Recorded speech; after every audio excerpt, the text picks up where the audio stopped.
দেখো আমরা এখন সলভ করছি নবম শ্রেণী কোষে দেখি 5.7-এর আমরা 21-এর 4 দাগের অঙ্কটা সলভ করব। আচ্ছা, সংক্ষিপ্ত উত্তরভিত্তিক প্রশ্নাবলী। অঙ্কটা আছে x + y whole square x square plus y square minus 2x plus 4y equals to -5 হলে x ও y এর মান নির্ণয় করতে হবে।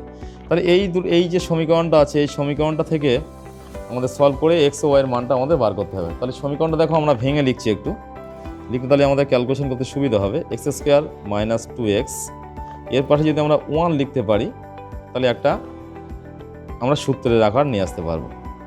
প্লাস বাকি আছে কে বাকি আছে এখানে y স্কোয়ার প্লাস 4y, যে 4yটা আছে লিখলাম 4y, আর এই যে -5 ছিল তার থেকে একটা 1 এখানে আমরা নিয়েছি, বাম দিকে আসলে এটা +5 হবে, একটা 1 নিয়েছি আর এখানে একটা +4 বসে যাচ্ছে, ইকুয়ালস টু ডান দিকে 0 হয়ে গেল। তাহলে এবার প্রথম অঙ্কটা দেখো a square minus 2ab plus b square সেই আকারে এসে যাচ্ছে, তাহলে a minus b whole square. পরবর্তী অঙ্কটা দাও a square plus 2ab plus b square, একটু ভেঙে দেখাচ্ছি দেখো, a স্কোয়ার মানে a মানে y 2 into a into b, b মানে 2 plus 2a square equals two কত 0। তাহলে এইটা যদি আমরা দেখো এটা কি সূত্র আসছে, প্রথমটা ছিল x মাইনাস 1 এর হোল স্কোয়ার, এটা y প্লাস 2 এর হোল স্কোয়ার ইকুয়ালস টু 0।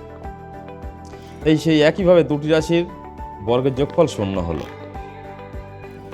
তাহলে এখানে দেখো দুটি রাশির বর্গের যোগফল, এখানে দুটি রাশির বর্গের যোগফল 0 হয়েছে, তাহলে আমরা জানি দুটি রাশির বর্গের যোগফল 0 হলে তাদের একটি অবশ্যই 0 হবে হয়।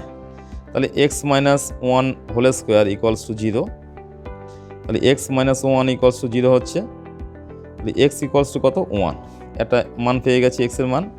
আবার y plus 2 whole square equals to 0, বা দিয়ে কমা দিতে হবে, y প্লাস 2 ইকুয়ালস টু 0, তাহলে y সমান কত হচ্ছে -2। তাহলে আমরা x এর মানও পেয়ে গেছি, y এর মানও পেয়ে গেলাম। অতএব x নিচে একটু লিখতে হবে উত্তরটা, x এর মান ইকুয়ালস টু 1 এবং y এর মান -2। এবার এইভাবে অঙ্কটা সলভ করবে, সহজ পদ্ধতিতে সহজভাবে তোমরা শিখে যাবে।